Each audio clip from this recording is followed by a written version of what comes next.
कहानी अंधा राजा और वेश्या पत्नी भाग 1। क्या कोई राजा अंधा होकर भी राज्य चला सकता है? क्या किसी वेश्या को सच्चा प्रेम मिल सकता है? और जब ये दोनों एक ही कहानी में बंध जाएं, तो क्या अंजाम होगा? रात घनी थी। महल के गलियारों में सन्नाटा पसरा हुआ था। बस कहीं कहीं दियों की टिमटिमाती रोशनी अंधेरे से लड़ने की कोशिश कर रही थी। एक लंबी सुनहरी चादर ओढ़े एक छाया धीरे धीरे राजमहल की ओर बढ़ रही थी। उसके कदमों में एक अजीब सा संकोच था, मानो वह अपने भाग्य से अनजान हो। वह और कोई नहीं बल्कि वह स्त्री थी जिसे कभी राजा की चौखट पर कदम रखने का हक नहीं था, पर आज वह इस महल की रानी बनने जा रही थी। लेकिन यह कोई आम शादी नहीं थी। यह एक शाप थी या वरदान? यह प्रेम था या छल? राजा विक्रम सिंह, एक नाम जो पूरे राज्य में सम्मान और भय का प्रतीक था। वह युद्ध में अपराजेय था, नीति में अडिग और अपनी प्रजा के लिए न्यायप्रिय।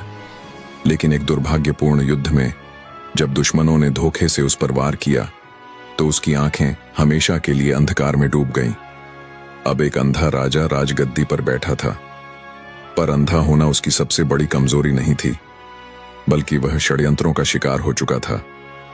महल में कुछ लोग नहीं चाहते थे कि विक्रम सिंह गद्दी पर रहे। उनके लिए वह एक अंधा राजा था जो उनका रास्ता रोक रहा था। राजा का सबसे बड़ा समर्थन था उसका परम मित्र और सेनापति रणधीर। रणधीर ने कई बार राजा से कहा था, महाराज, आपको दोबारा विवाह कर लेना चाहिए। एक रानी का होना आवश्यक है जो आपके साथ हर सुख दुख में खड़ी रहे। पर राजा विक्रम सिंह के मन में एक अजीब सा भय था, कहीं कोई मुझे धोखा ना दे दे। लेकिन राज दरबार में बैठे षड्यंत्रकारी दरबारियों ने राजा के विवाह को ही उनके खिलाफ एक बड़ा षड्यंत्र बना दिया था। मालिनी नाम था उसका। रूपवती, चतुर और अपनी सुंदरता से पुरुषों को वश में करने वाली वह एक प्रसिद्ध नगर वधू थी, जिसकी अदाओं पर कई राजा महाराजाओं के उत्तराधिकारी तक मरते थे। लेकिन उसकी जिंदगी में प्रेम के नाम पर बस छल ही छल था। एक रात जब वह अपने कक्ष में अकेली बैठी थी, तभी उसके पास एक अजनबी पहुंचा। वह आदमी नकाब में था, पर उसकी बातों में छलकता हुआ विश्वास था। अगर तुम्हें सच में रानी बनना हो तो एक सौदा करना होगा। मालिनी ने उसकी तरफ देखा और ठहाका लगाकर बोली, रानी, मैं एक वेश्या हूं और वेश्याएं महलों में रानियों की तरह नहीं बल्कि रखैलों की तरह रहती हैं। अजनबी ने धीरे से कहा, अगर मैं कहूं कि तुम इस राज्य की महारानी बन सकती हो, राजा विक्रम सिंह से विवाह कर सकती हो। मालिनी के होंठों पर मुस्कान आई, लेकिन उसकी आंखों में अविश्वास था। और राजा मुझे क्यों अपनाएगा? अजनबी ने उत्तर दिया, क्योंकि राजा अंधा है और उसे सच्चाई देखने की शक्ति नहीं है। मालिनी ने सोचा, अगर मुझे यह अवसर मिल रहा है तो क्यों ना इसे आजमाया जाए। कुछ ही दिनों में पूरे महल में यह घोषणा कर दी गई कि राजा विक्रम सिंह का विवाह हो रहा है।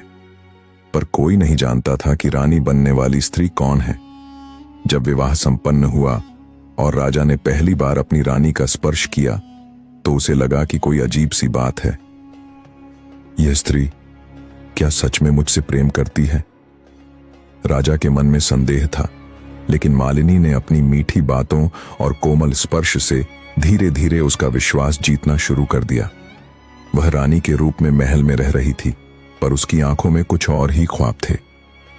क्या वह वास्तव में राजा के प्रति वफादार थी, या यह किसी बड़े षड्यंत्र की शुरुआत थी? मालिनी अब रानी बन चुकी थी, लेकिन उसकी रातें बेचैन थीं। हर रात वह चुपके से उठती और किसी से गुप्त बातें करती। एक रात जब राजा विक्रम सिंह गहरी नींद में था, उसने मालिनी को महल की एक अंधेरी कोठरी में जाते देखा। राजा अंधा था, पर उसकी सुनने की शक्ति तीव्र थी। उसने सुना, सब कुछ योजना के अनुसार हो रहा है। जल्द ही राजा को गद्दी से हटाया जा सकता है। राजा का दिल तेजी से धड़कने लगा। उसकी पत्नी, उसकी अपनी रानी, क्या उसे धोखा दे रही थी? लेकिन राजा को नहीं पता था कि यह षड्यंत्र किसने रचा था। मालिनी खुद इस खेल की खिलाड़ी थी, या वह भी किसी और के हाथों की कठपुतली? राजा विक्रम सिंह ने अब निर्णय कर लिया था कि वह इस षड्यंत्र की सच्चाई जानेगा। अगली रात जब मालिनी फिर से गुप्त वार्ता के लिए निकली, राजा ने अपनी भरोसेमंद सेविका को उसके पीछे भेजा। लेकिन जब सेविका लौटी तो उसके चेहरे पर भय था। महाराज, रानी मालिनी, वह जिस व्यक्ति से मिल रही थी वह कोई और नहीं बल्कि सेविका की बात अधूरी रह गई। तभी कमरे में एक खंजर चमका और सेविका का गला काट दिया गया। राजा की आंखों में अंधकार था, पर अब उसे महसूस हो गया था कि यह अंधकार केवल उसकी आंखों में ही नहीं बल्कि उसके पूरे महल में फैल चुका था। मेरी पत्नी कौन है? वह मेरी रानी है या मेरी मौत का कारण? क्या राजा अपने अंधकार में छुपे इस रहस्य को जान पाएगा? कौन है वह अजनबी जो मालिनी को रानी बनाना चाहता था, और किसने सेविका की हत्या की?